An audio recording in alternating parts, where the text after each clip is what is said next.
Kako sam i očekivao, nakon 2-3 godine vratio sam se ponovno u svoj grad, u svoj klub, tako da mislim da za sad su ispunjena sva očekivanja. Koliko je igrača ovdje koji su bili prije već sa vama?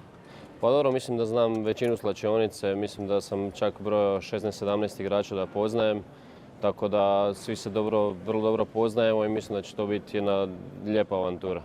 Suradnja s novim trenerom? Pa za sad mogu reći da je vrlo dobra, mislim da ćemo puno toga naučiti od njega. Bio je veliki igrač i mislim da će nam prenijeti sve svoje znanje, tako da nadamo se dobrim rezultatima.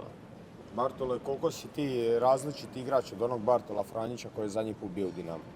Pa evo, rekao bih da sam dosta iskusniji igrač kao prvo, da sam dosta napredovao u inozemstvu, tako da mislim da ću sve te stvari probati prenijeti ovdje u klubu i nadamo se još jednom da ćemo ostvariti sve zacrtane ciljeve i sve rezultate ove sezone. Kako su očekivanja za nastavak sezone, -7 u prvenstvu, ali i aktivna situacija u Ligi prvaka? Pa da, rekao bi da je ok, ova polusezona bila možda malo lošija, ali mislim da smo svi ovdje s jednim ciljem da osvojimo prvenstvo i mislim da ćemo to i učiniti.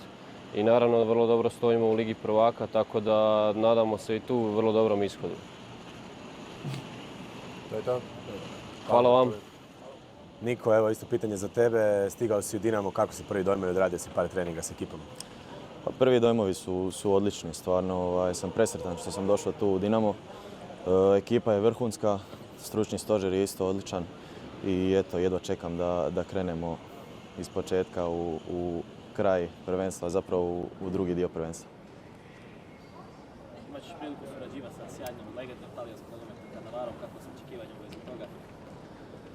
Pa mislim da ću od njega i od cijelog stručnog stožera naučiti jako puno. Jedva čekam stvarno, eto, prvi dojmovi su odlični. Prva 2-3 dana sam već dosta naučio, kvaliteta u momčadi je vrhunska i samo mogu napredovati i naučiti jako puno. Tvoj transfer je izazvao određena kontroverza, pošto si stigao iz Rijeke koji je izravan konkurent u borbi za naslov. Ti smeta to što se toliko piše u negativnom svijetu o tvom transferu? Pa iskreno, mene to ne dira. Ja sam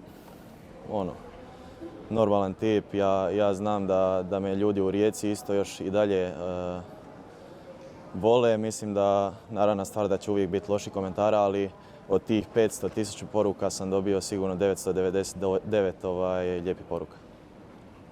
Konkurencija na stoperskim pozicijama u Dinamo je jaka, ima jedno 5-6 igrača koji tu konkuriraju. Koliko će ti biti zahtjevno izboriti se za minutažu? Pa mislim da je uvijek dobro imati konkurenciju u ekipi, to je onda diže se kvaliteta isto treninga i mislim da samo tako svi zajedno možemo napredovati. Na kraju će igrati 2 ili 3 stopera i treba se izboriti za to, ali kogod da igra bit će jako dobro. U Rijeci ste bili sigurni u prvih 11, Rijeka je vodeća momčad na ljestvici, Dinamo ima -7. Brine li vas to malo kako će izgledati ostatak sezone? Pa ne brine me iskreno, mislim da eto, sad imamo 16 dana do početka, do Lige prvaka i onda isto do prvenstva.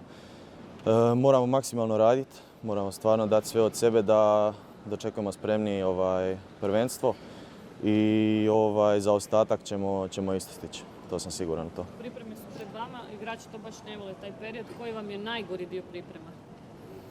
Pa mislim da ove pripreme neće biti toliko strašne kao na primjer ljetne jer nemaš puno vremena i pogotovo u tih 10 dana preko Božića i Nove godine nisi izgubio toliko na fizičkoj spremi i mislim da ćemo puno raditi na taktici i eto, naučiti taj stil Cannavara i mislim da će sve biti odlično na kraju. Niko, daj mi samo molim te još reci, odradio si kao što je već rečeno 2 treninga. Kako su te dečki ovako, reci malo kako su te dečki kao osobe prihvatili, kako se osjećaš u slačionici generalno? Ma iskreno, prekrasno se osjećam u ekipi. Znači, dečki su me sjajno prihvatili, mislim, znao sam i pola ekipe od prije već iz reprezentacije ili iz utakmica protiv njih, tako da stvarno su me sjajno prihvatili.